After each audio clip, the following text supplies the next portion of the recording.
नमस्ते। चलिए आज समंदर की गहराइयों में उतरते हैं और बात करते हैं भारत के एक शांत लेकिन बेहद ताकतवर गार्डियन इंडियन नेवी की। ये सिर्फ जहाज़ों का एक बेड़ा नहीं है, ये वो ताकत है जो हमारी दुनिया को एक खास आकार देती है। आइए देखते हैं कैसे। तो कभी सोचा है कि इतने बड़े समुद्री इलाके की हिफाजत करना असल में होता कैसा है? ये अपने आप में एक बहुत बड़ी पहेली है और आज हम इसी पहेली के टुकड़ों को एक-एक करके जोड़ने वाले हैं।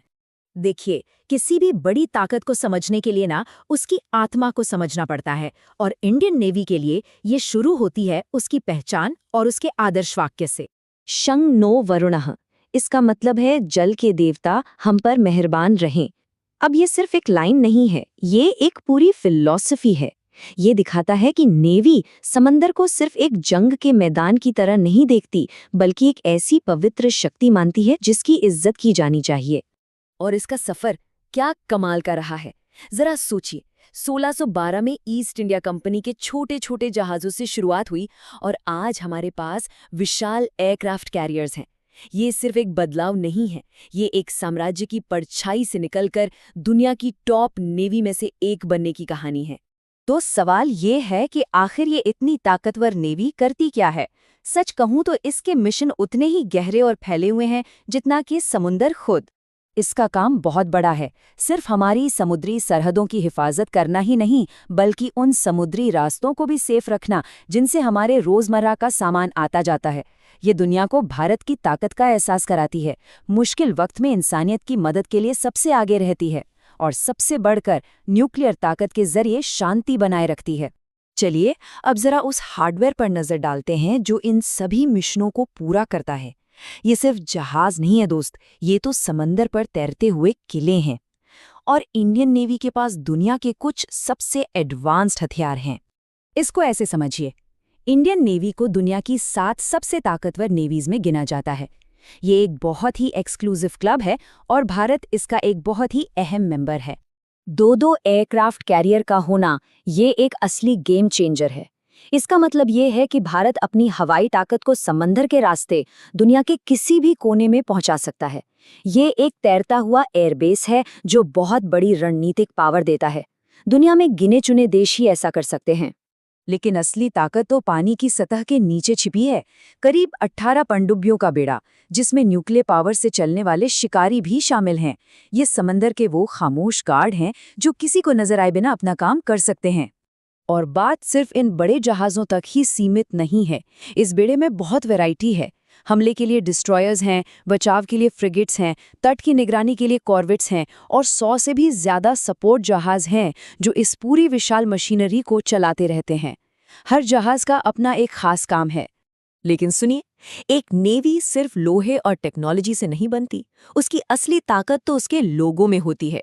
तो चलिए मिलते हैं उन कमांडर्स और कमांडोज से जो इस फोर्स की असली जान है। अब देखिए, भारत की कोस्टलाइन इतनी लंबी है कि उसे संभालने के लिए एक स्मार्ट स्ट्रैटेजी चाहिए। इसीलिए नेवी को 3 कमांड्स में बांटा गया है। वेस्ट में मुंबई, ईस्ट में विशाखापट्टनम और साउथ में कोच्चि। ये डिवीजन पक्का करता है कि समंदर के चप्पे चप्पे पर नजर रखी जा सके। और जब बात बेहतरीन की हो रही है, तो नेवी के पास एक ऐसी यूनिट है जिसका नाम सुनते ही दुश्मनों के पसीने छूट जाते हैं। ये दुनिया की सबसे खास, सबसे एलीट स्पेशल फोर्सेस में से एक हैं। इनका नाम है मार्कोस, यानी मरीन कमांडोज।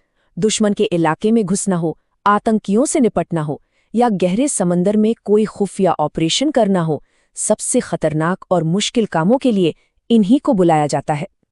पर नेवी का रोल सिर्फ पारंपरिक लड़ाई तक नहीं है, ये भारत की न्यूक्लियर ताकत का एक बहुत ही जरूरी पिलर है। INS अरिहंत जैसी सबमरीन्स ये पक्का करती हैं कि भारत के पास समंदर से भी न्यूक्लियर हमला करने की ताकत हो। सेकेंड स्ट्राइक कैपेबिलिटी, ये शब्द सुनने में थोड़ा भारी लगता है, पर इसका मतलब बहुत सीधा है।